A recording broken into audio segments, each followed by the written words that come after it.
start the clock, I have a question.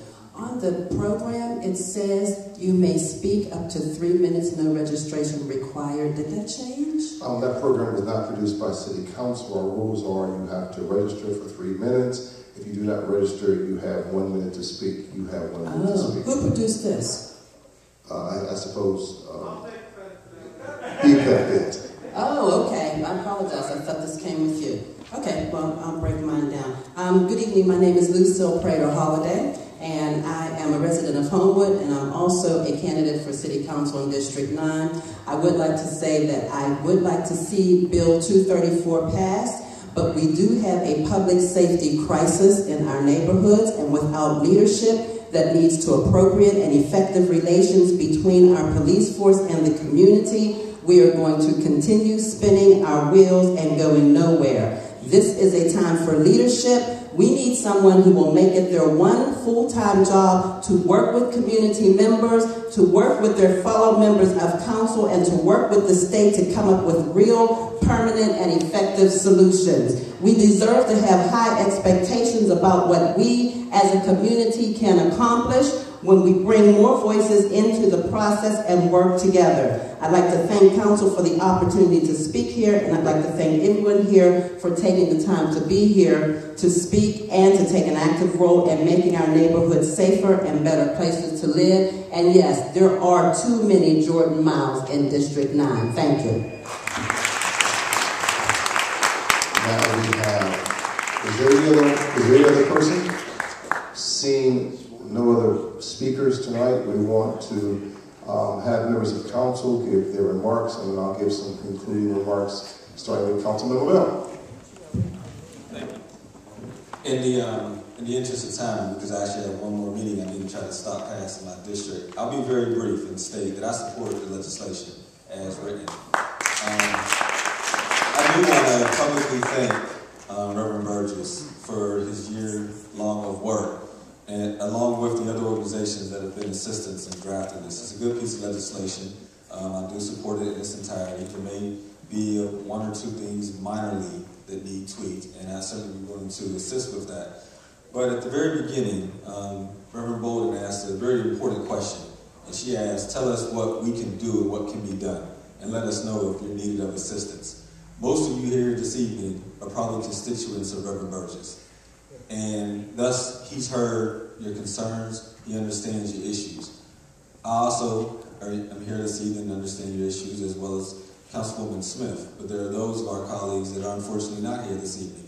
So I don't want you to think that coming here and showing up this evening, while a very critical step, and Ms. Taylor is absolutely right when she said it means a lot. It means a tremendous amount that you all took the time to be here this evening. But I would also provide you with some advice and say there's a couple more steps that this legislation will take before it's passed. And I agree with someone who said earlier, this shouldn't be that complicated. A lot of work has been into this. This should actually be rather simple to have passed. But it may not be. And so I would just implore you to please take the time to send an email to myself and my colleagues, to call our respected offices and voice your concerns. And don't let your efforts simply die here this evening. Thank you.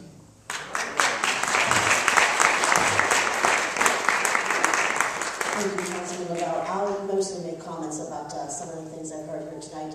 I don't know why some of the council members are not here, but I will say this, that I do know that if Council President Harris had the opportunity to come, she would have been here. Whether she agreed or disagreed with this legislation, she would come and tell you that to your face. That's one thing you can say about Council President Harris, is that she's not afraid of controversy. And this is a hot issue. I mean, there's passion on both sides of this legislation. And I myself represent a district that has a large number of police officers that reside in my district. But I'm still here because I want to hear your concerns, and I'm always open to the opportunity of having a discussion that includes more people.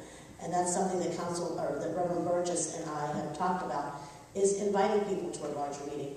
So we work well together. We understand that there needs to be a broader conversation. There needs to be the police officers at the table, the community at the table, and interested parties to make sure that we are addressing the larger issues in this community. And I can't tell you enough what a difficult job our officers have and the respect I have for them. But I also understand the concerns that were raised here tonight. I think they're only going to be resolved not just through legislation, but I think they're going to be resolved with conversations. And if we're not willing to have those very difficult, very uncomfortable conversations, we'll never resolve the issues. I think that jobs are something that we work very hard on in our district. We make sure that we employ our youth in our community. We've gone from employing 30 children last year, 60 children, 30 the first year I was in office, 60 last year, and now we're opening an employment center for our kids and a computer training center. I know that education and opportunity is something that will really help us build relationships with our youth in the community. But if we're not bringing them in for programming, we're not doing enough for our kids. So for me, the youth are something that I care passionately about, but I think if we want to really care about our kids, we have to open up the opportunity for a dialogue with our youth and with our police officers. And I'm willing to do that with Reverend Burgess and with his lead on this issue. This is an issue I know he cares passionately about his community. We're here, I know this is the second time we've been here in a year, I believe, for the legislation that Reverend Burgess is putting forth for his community, and I know that he wants nothing more than to make changes, and I'm confident that he's making some of those changes in the community. So I want to thank him for being here and inviting us to Homewood. This is a beautiful church, and I want to thank you for hosting us here. And I hope this isn't just the end of this. I hope that we have continuing conversations in Homewood and in other areas. I tell people all the time, my family lived where the Civic Arena is currently, on Wiley Avenue. And when they tore down the arena, we were displaced. So my mother still lives in the Robinson, 5th Avenue Street area. So I care passionately about the communities, but I think that it has to be all communities that are involved. And like I said, it's not an issue just relevant to Homewood. It is an issue that there are issues that need to be addressed, not just in Homewood, but across the city of Pittsburgh, and quite honestly, in Allegheny County. I think that we just have to have a broader discussion. I'm looking forward to Reverend Burgess leading that discussion. So thank you very much for having us here tonight. I could go on and on. My Councilman Lavelle's time may be limited, but I could go on and on about this issue. So thank you. I want to say a few words of thank you. Certainly thank you for the council members who are present tonight and until time of their busy schedule to come here and listen to you directly. We're thankful for the staffs of the other council members who could not be here, who sent their staff as representative. We're also grateful to have with us our very able and professional clerk, Linda Wassler Johnson, who has come herself to be a part of this meeting. We want to thank the people from PCTV who have generously given up their time so they could record this session, and this session could be replayed on the city channel, so it will go city-wide. Last but not least, I want to thank the great pastor of the Shallow Community Baptist Church, Reverend Hubert Hutchinson.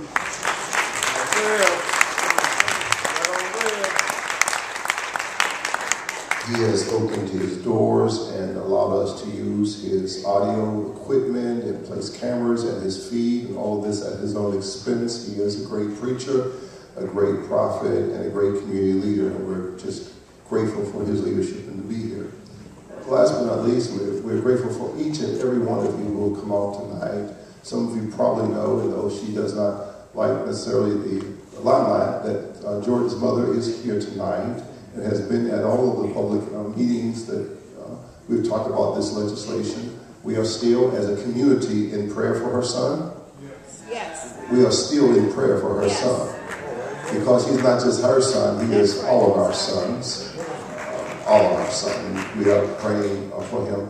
I agree that I worked with the BPEP and all the people who supported the Urban League, the NAACP, all the organizations, that we could do something together so that we could hope to lift up police accountability to give a transparent view of their activity. And so I ask that you would continue to support this legislation by calling your elected representatives, send emails. Now, this bill will come up next Wednesday, February 23rd, 2011. That will give a week, it'll give enough time to get a response from the Chief of Police and the Public Safety Director. We also hope to get a written response from the Law Department, but it would be good